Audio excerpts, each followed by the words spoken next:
મિત્રો, તો આજે આપણે વાત કરશું કે મગફળીમાં ઉગતા જે નિંદામણ છે તેનો નાશ કરવા માટે આપણે કઈ દવાનો ઉપયોગ કરવો જોઈએ। તો મગફળીમાં જે લાંબા અને ગોળ પાંદવાળા જે નિંદામણ છે તેના નાશ માટે આપણે જ્યારે મગફળી 20 થી 30 દિવસની થાય અને જમીનમાં પૂરતો ભેજ હોય ત્યારે આપણે પટેલા છે અથવા તો આઈરિસ છે અથવા તો ફ્યુઝીફ્લેક્સ છે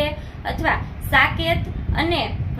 જે આપણે હાચીમેન છે એ 5 માંથી તમે કોઈ પણ દવાનો છંટકાવ કરી શકો છો। જો તેના ડોઝની વાત કરીએ તો પટેલા, આઈરિસ અને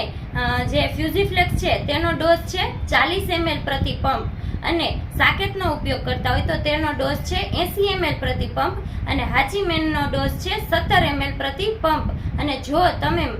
ફક્ત લાંબા એટલે કે પટ્ટી પાંદવાળા નિંદામણનો નાશ કરવા માંગતા હોય તો તેના માટે આપણે એજિલ અથવા તો ટરગા સુપરનો ઉપયોગ કરી શકીએ છીએ। તો ખેડૂત મિત્રો, તમને આ માહિતી પસંદ આવી હોય તો અમારા વિડીયોને લાઈક કરો, તમારા ખેડૂત મિત્ર ગ્રુપમાં શેર કરો અને અમારી કૃષિ ગીતા યુટ્યુબ ચેનલને સબસ્ક્રાઇબ કરો।